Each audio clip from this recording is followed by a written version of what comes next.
बिस्मिल्लाहिर्रहमानिर्रहीम, अस्सलाम वालेकुम व्यूअर्स। प्रोग्राम में खुशामदीद। मैं हूं हैदर हयात खान। IMF के साथ हमारी डील जो है वो सो फार हतमी मराहल तक नहीं पहुंच सकी। गवर्नमेंट के ऊपर जो प्रेशर है कि नए टैक्सेस लगाए जाएं और गवर्नमेंट भी सोचे समझे बगैर इनडायरेक्ट टैक्सेस लगा रही, जिसका इम्पैक्ट आम लोगों पर होगा। और किस तरीके से फिर आम लोग आगे सर्वाइव कैसे करेंगे, जो ऑलरेडी जिनके लिए सर्वाइवल बड़ा मुश्किल हो गया है, जो अपनी सेविंग्स तकरीबन ख़त्म कर चुके हैं, जिन्होंने फ्यूचर में कुछ जो सेव किया हुआ था कि फ्यूचर में अपने बच्चों की पढ़ाई पर खर्च करेंगे या कहीं पे कोई घर लेंगे, लोग वो तमाम जमा पूंजी तकरीबन अपनी खर्च कर चुके हैं। ऐसे में ये नए टैक्सेस और उसके बाद महंगाई, उसका इम्पैक्ट, लोगों की तनख्वाहें उस तरह बढ़ नहीं रही हैं, ये सारी चीज़ें कहाँ पर जाकर रुकेंगी और अगले 4-5 माह में हम कहाँ पर खड़े होंगे, प्रोग्राम में इसको डिस्कस करेंगे। इसके साथ आज पार्लियामेंट के अंदर फाइनेंस बिल के ऊपर वोटिंग करवाई जानी थी, वो भी नहीं हो सकी। वो क्यों नहीं हो सकी, ये भी जानने की कोशिश करेंगे। डॉक्टर कैस असलम साहब, रीनाउंड इकोनॉमिस्ट, हमारे साथ टेलीफोन पर मौजूद हैं। डॉक्टर साहब बहुत शुक्रिया आपके वक्त का। अस्सलाम वालेकुम। वालेकुम सलाम। डॉक्टर साहब कैसे मिजाज हैं आप? खैरियत से, ठीक ठाक हैं? सब ठीक ठाक, ठीक ठाक। डॉक्टर साहब सबसे बुनियादी चीज़, क्या करंट इकोनॉमिक कंडीशंस में हमारे पास कोई और चांस नहीं है? IMF वो वाहिद ऑप्शन है जो हमें अवेल करनी है? देखिए, टेक्निकली IMF इसलिए ऑप्शन है कि वो सबसे सस्ता कर्जा देती है। ऑप्शन तो ये होनी चाहिए कि एक इकोनॉमिक पॉलिसी दें जी, जिसमें एक्सपोर्ट्स आप डिवर्सिफाई करें, मार्केट्स पिन पॉइंट करें और लोगों को बताएं ताकि डॉलर कमाए जा सकें। ये जो अभी बिल दिया है जिसमें इनडायरेक्ट टैक्सेस लगाए हैं, इनडायरेक्ट टैक्सेस का मतलब ये होता है कि वो अल्टीमेटली आम कंज्यूमर के ऊपर आएंगे उसका बोझ। जी, पहली बात तो ये है कि वेल्थ टैक्स क्यों नहीं लगाया। बिल्कुल ठीक। दूसरी बात ये है कि ये जो इतनी सारी पिछले कुछ हुकूमतों में लोगों ने प्रॉपर्टीज खरीदी हैं, एमएसटी स्कीम्स दी थी, एक खास हद प्रॉपर्टीज को छोड़ के उसके ऊपर आप टैक्स लगाते। इसी तरह आपकी जो डॉलर की स्पेकुलेशन है उस पर आप टैक्स लगाते।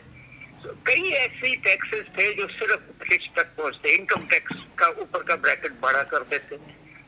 इनडायरेक्ट टैक्सेस क्योंकि आसान है, ये बहुत आसान है कह देना कि आम आदमी पे नहीं पड़ेगा।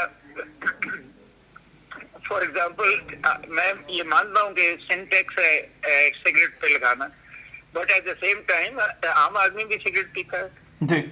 आप जब ट्रांसपोर्ट महंगी या तेल महंगा करते हैं तो ट्रांसपोर्ट महंगी होती है, डीजल महंगा करते हैं तो एग्रीकल्चर महंगी होगी। तो ये दिस इज अनफेयर कि आप गरीब को लूट के अमीर का घर चले।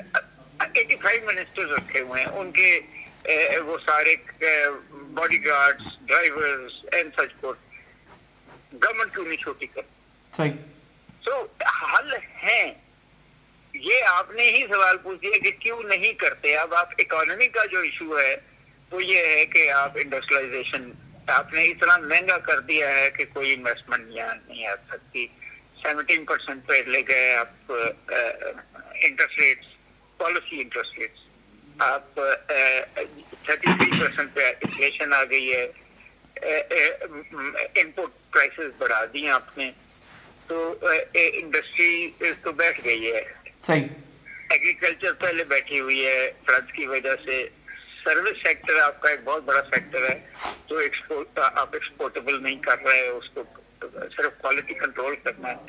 सो मेरा ये ख्याल है कि गवर्नमेंट जो है वो सक्सेसफुल नहीं होगी IMF की कंडीशन मानने के। अच्छा डॉक्टर साहब ये बताइएगा, अभी आपने 2-3 चीज़ें कही कि ये काम करे गवर्नमेंट, जिस तरह वेल्थ टैक्स है, जो प्रॉपर्टी एमनेस्टी के तहत लोगों ने प्रॉपर्टीज़ ली हैं उनके ऊपर टैक्सेस लगा दी जाए, एक सर्टन जो नंबर है प्रॉपर्टी का उसको रख लिया जाए कि इतनी प्रॉपर्टी के ऊपर नहीं, इसके ऊपर प्रॉपर्टी के ऊपर टैक्स लगा दिया जाए। उसके अलावा और जो दीगर आपने चीज़ें डिस्कस की कि ये हालात मुल्क में बन गए। डॉक्टर साहब जितने पैसे हम IMF से मांग रहे हैं, क्या इतने पैसों से हमारे मुआशी मसाइल हल हो जाएंगे? अगर ठीक है हम लोग आवाम भी कड़वा घूंट पी लेती है, गवर्नमेंट भी अगर ये समझ रही है कि ये सख्त फैसला है, बड़ा फैसला है, इसका पॉलिटिकल इम्पैक्ट भी बड़ा गलत होगा गवर्नमेंट को बतौर पार्टी, तो आप समझते हैं कि इतने पैसों से हमारे मौसमी मसाइल जो हैं वो बेहतर हो जाएंगे, हल हो जाएंगी चीज़ें? नहीं, बिल्कुल नहीं होंगे, क्योंकि 1.2% IMF से फैसला हुआ कि शायद वो देंगे, बल्कि रोल आउट करेंगे, क्योंकि इतना पैसा आपने उनका देना है। आप 7 से 9 बिलियन मांग रहे हैं, वो शायद ना आए, क्योंकि उसके लिए मेरा ये ख्याल है कि IMF इंतजार कर रही है कि इलेक्शन हो और एक 5 साल की गवर्नमेंट आए और वो इकोनॉमिक पॉलिसी दे, तो फिर वो बाकी पैसे। मगर जो बात आप कर रहे हैं ना, वो बड़ी इम्पोर्टेंट है कि 30 बिलियन पाकिस्तानी भेजते हैं हर साल। IMF से आप 6-7 बिलियन मांग रहे हैं, एक 1.2 वो देने को तैयार हैं। आप ये आपके पास यूथ है, उनको स्किल्स देके, इंटरनेशनल सर्टिफिकेशन देके, नर्सें चाहिए दुनिया को और इस किस्म के स्किल्स चाहिए, आप क्यों नहीं उनको भेजते? वो आपको ये 30 से 50 बिलियन दे देंगे। आप सिर्फ ये कह दें कि जो भी डॉलर लाएगा इस मुल्क में उसको 10% मार्केट रेट से ज्यादा मिलेगा। आप देखेंगे कि वो 20 बिलियन जो हुंडी के थ्रू आता है वो ऑफिशियली आना शुरू हो जाएगा। बिल नहीं है असल में। एक मुल्क जिसके पास ओनिक्स हो, जिसके पास रूबीज की कानें हो, जिसके पास सोने की कान हो, जमीन सोना उगलती हो, नमक की कान है और इस किस्म की बहुत, वो पैसे मांगे, मेरी समझ में तो नहीं आई ये सारी। अपने रिसोर्सेज से आप बिजली क्यों नहीं पैदा करते? क्यों आप 60% जो है मिक्स है वो फॉरेन ऑयल से है? बसें क्यों नहीं चलाते? प्राइवेट सेक्टर में चलानी है क्वालिटी बसेस। सर उसके लिए भी डॉक्टर साहब विल चाहिए ना। मुझे अच्छी तरह याद है कि मेरा ताल्लुक डिस्ट्रिक्ट शेखुपुरा के गांव मानावाला से है। हमारे गांव को सितारा केमिकल्स जो है वो बिजली दिया करती थी, और जिस वक्त मुल्क में लोड शेडिंग 7-8 घंटे थी, हमारे इलाके में लोड शेडिंग 3-4 घंटे हुआ करती थी। लेकिन हमसे तो पैसे ले लिए, गवर्नमेंट ने आगे उनको पे नहीं किया, जिसके बाद अल्टीमेटली उन्होंने भी बिजली देना बंद कर दी। तो मसला ये है कि विल नहीं है, करना नहीं चाहते चीज़ों को ठीक, अगर कोई हेल्प करने को तैयार भी है। सर एक खास तबका है आपका जिसमें गवर्नमेंट ऑफिसर्स भी हैं, पॉलिटिशियंस भी हैं, शायद इसी लेवल के इंडस्ट्रियलिस्ट भी हों, IPP वाले और लोग हैं जो ऐश कर रहे हैं टैक्स के पैसे से, जो पिल्फरेजेस कर रहे हैं, जो रिश्वतें ले रहे हैं, जो हर वो काम कर रहे हैं जो एडवर्स है इकोनॉमी के लिए जी। उनकी ऐश है और वही डिसीजन मेकर्स भी हैं और वही टैक्स नहीं देते, तो नेचुरली बोझ बाकी मुल्क को। तो मेरी तो समझ में नहीं आई कि ये मैं तो इसको कहता हूँ कि 3rd tier ऑफ कॉलोनाइजेशन है कि हमारे रंग के लोग हैं, बच्चे भी बाहर रहते हैं, प्रॉपर्टीज भी बाहर है, यहाँ से लूटते हैं, बाहर ले जाते हैं, और वो लोग हैं जो और मसला ये डॉक्टर साहब, यही वो लोग हैं जो बाहर के लोगों से ये तकाजा करते हैं कि वो अपनी इन्वेस्टमेंट पाकिस्तान लेकर आए जी। मगर वो बेवकूफ नहीं है, वो इन्वेस्टमेंट इसलिए नहीं ला रहे, उनको वो रेट ऑफ रिटर्न ही नहीं मिल रहा। जब आपको हर चीज के लिए इजाजत लेनी पड़े गवर्नमेंट से और मोनोपोलीज बना दें आप, तो कैपिटलिज्म तो बिल्ड नहीं होता। हालांकि मैं तो वैसे ही कैपिटलिज्म के खिलाफ था, मगर कंपटीशन तो आना चाहिए, क्वालिटी प्रोडक्ट आने चाहिए, एम्प्लॉयमेंट जनरेशन होनी चाहिए। उसके लिए आप दुनिया को इनवाइट करें कि जी ये सेक्टर्स हैं, बेशक वो टूरिज्म है, बेशक वो एक्सपोर्टेबल्स हैं, बेशक वो ज्वेलरी है, और बड़े सेक्टर्स होंगे जहां उनको कहिए कि आके आप इन्वेस्ट करिए, हमें आप टैक्स दें, हमें आप एम्प्लॉयमेंट दें और टेक्नोलॉजी ट्रांसफर करें। अच्छा डॉक्टर साहब ये बताइएगा, आप बड़ा इकोनॉमी के मामलात को बड़ा कीनली ऑब्जर्व करते हैं, मुझे ये बताइएगा, इसहाक डार साहब कहते थे कि IMF is not an issue, तो ये वो IMF जो इशू ही नहीं था उनके लिए, उसने नाक रगड़ने पर मजबूर कर दिया आज इसहाक डार साहब को। देखें, बात ये है कि मेरा पर्सनल राय है कि Ishaq Dar is not the solution, he is the problem. अच्छा, इससे बेहतर इकोनॉमिस्ट जो थे वो मुश्ताक इस्माइल थे, उनकी टीम थी, वो एक ज्यादा और लेवल पे डायलॉग कर रहे थे। जब आप ये कह रहे हैं IMF को कि इशू नहीं है, ये बात सही है कि IMF के लोग जो आए हुए हैं वो ब्यूरोक्रेट्स हैं, मगर उनको जब आप इंसल्ट करेंगे तो वो फिर नाक तो रगड़ा देंगे ना, पैसे तो उन्होंने देने हैं। डिप्लोमेसी भी तो कोई चीज है ना। सही। एक ये स्टेटमेंट डिप्लोमेटिक तो नहीं है। बिल्कुल ठीक, बिल्कुल। अच्छा डॉक्टर साहब, अब ये बताइएगा कि अब जो करंट हालात हैं, आप कह रहे हैं कि आईएमएफ भी बहुत ज़्यादा पैसे देने को तैयार नहीं है, आईएमएफ भी इंतज़ार कर रही है कि इलेक्शंस हों, गवर्नमेंट का जो है वो जो गवर्नमेंट की तरफ से जो चीज़ें सामने आ रही हैं, लग नहीं रहा कि गवर्नमेंट अर्ली इलेक्शंस की तरफ जाना चाह रही है। ऐसे में फिर अगले 3-4 साल में आप मुआशी तौर पर मुल्क को कहाँ देख रहे हैं? अभी तो ये जो टैक्सेस आने हैं इसका इम्पैक्ट, फिर उसके बाद जो चीज़ें हम लोगों के साथ एग्रीमेंट्स कर नहीं पा रहे उसका इम्पैक्ट, तो 3-4 माह बाद कहाँ पर खड़ा होगा एक आम आदमी जो 30-35 हज़ार रुपया तनख्वाह ले रहा है, या जो किसी किराए के घर में रह रहा है, जिसने बिजली का बिल देना है, बिजली के बिलों के अंदर इजाफा इतना हो गया, जिसने अपनी मोटरसाइकिल के अंदर पेट्रोल डलवाना है, जिसने अपने बच्चे की फीस देनी है, जिसने घर में कोई 2 किलो आटा लेकर जाना है, कुछ सब्जी तरकारी लेकर जानी है, वो कहाँ पर खड़ा होगा 3-4 महीने बाद? देखें, एक यूएनडीपी की रिपोर्ट आई है 4 दिन पहले। उन्होंने कहा जी कि 4.5 मिलियन और लोग पॉवर्टी लाइन में चले गए हैं, और इन 4.5 मिलियन में से 1.5 मिलियन हैं जिन्होंने एडवर्स इकोनॉमिक एक्टिविटी शुरू कर दी है।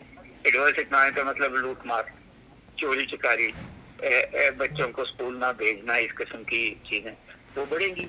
आपका मिडिल क्लास जो है वो लोअर मिडिल क्लास में चला जाएगा, और आपकी lower middle class poverty line के करीब चला जाएगा।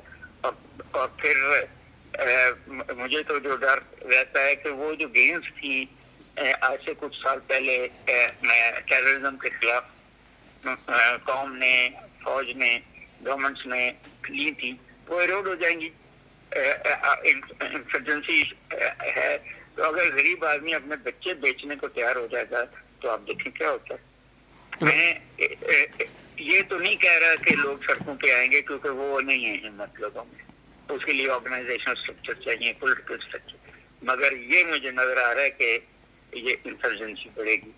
आपकी इंडस्ट्रियलिस्ट जो है वो छोटा इंडस्ट्रियलिस्ट इंडस्ट्री बेच के, डॉलर खरीद के मुल्क से बाहर जा रहा है, बच्चों को बाहर भेज रहा है।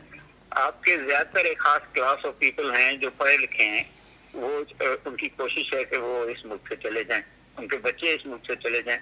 तो फिर वो लोग रह जाते हैं जो या बहुत पैट्रियट है, या फिर उनको के पास स्किल्स नहीं है कि दुनिया में वो कहीं एम्प्लॉयबल हो जाए। तो नेचुरली वो इकोनॉमिक कोलैप्स की तरफ जाते हैं। आप बड़ी सीरियसली ड्रास्टिकली आपको मेजर चाहिए, इकोनॉमिक पॉलिसी चाहिए, और जिसके लिए एक स्टेबल 5 साल की गवर्नमेंट चाहिए, जो ये फिर डिप्लोमेसी चाहिए। फिर जो आप इस वक्त चाइना, रशिया, अमेरिका, यूरोप के दरमियान बैलेंस आप क्रिएट करना चाह रहे हैं, वो वायबिलिटी के साथ आएगा ना, कि वो इकोनॉमिक नीड के साथ आएगा कि आपकी मार्केट कौन सी है, कहाँ से आपने खरीदना है वो अमेरिका है, कहाँ आपने बेचना है वो चीन है। आपने वो कॉरिडोर बनाना था एक सीपैक के तहत, उसको बैक बर्नर में डाल दिया। सो अपॉर्चुनिटीज आपके कॉम को, आपके इन्वेस्टर को, बाहर के इन्वेस्टर को नजर आनी पड़ेंगी। बिल्कुल। अच्छा डॉक्टर साहब, ये भी बताइएगा कि अभी हमारी आईएमएफ के साथ जो डील है वो किसी हतमी तौर पर चीज़ें फाइनलाइज नहीं हुई हैं, लेकिन हम देख रहे हैं कि पिछले कुछ दिनों से डॉलर भी नीचे आ रहा है, दीगर फॉरेन करेंसी के ऊपर भी उसका बड़ा इम्पैक्ट है। फॉर इंस्टेंस पाउंड है वो 337 से 312, 13, 14, 15 पर ट्रेड कर रहा है। डॉलर भी 270, 23 पे मार्केट में ट्रेड कर रहा था, वो भी तकरीबन 10 रुपये नीचे आया है। तो जब चीज़ें फाइनलाइज नहीं हुई हैं तो ये किस तरीके से वापस आ रही हैं चीज़ें? देखिए, मैं इन दोनों चीजों को मिलाता नहीं हूँ। डॉलर की एक कॉरिडोर है कि 225-30 पे छोटे स्पेकुलेटर्स खरीदते हैं और 250-60 पे बेचते हैं। जब बेचते हैं तो वो नीचे आ जाता है, जब वो खरीदना शुरू करते हैं तो ये एक स्पेकुलेटिव मार्केट का मैकेनिज्म है कि इसका वो पॉलिटिकल सिनेरियो से कोई तल्लुक नहीं है। ना आईएमएफ ने पैसे भेजे हैं, ना किसी और ने भेजे हैं। ये तो वो लार्ज स्पेकुलेटर की बात नहीं कर रहा है, वो दबा के बैठे हुए हैं पैसे। मगर जो स्मॉल है, जो सिर्फ स्टॉक मार्केट में खेला करते थे, वो डॉलर से खेल रहे हैं। तो एक खास सतह पे जाके उन्होंने बेचा है। जब ये आएगा 230-32 पे तो वो फिर बेचना शुरू खरीदना शुरू कर देंगे। बिल्कुल ठीक, बहुत शुक्रिया डॉक्टर साहब। आपने प्रोग्राम के लिए खुसूसी तौर पर वक्त निकाला। नाज़रीन, रीनाउंड इकोनॉमिस्ट डॉक्टर कैस असलम साहब हमारे साथ टेलीफोन पर मौजूद थे। उन्होंने बड़ा तफसीलन बताया कि हालात क्या हैं, गवर्नमेंट IMF के साथ जिन डील्स के ऊपर अब जारी है वो उसका लॉन्ग टर्म इम्पैक्ट क्या होगा पब्लिक पर।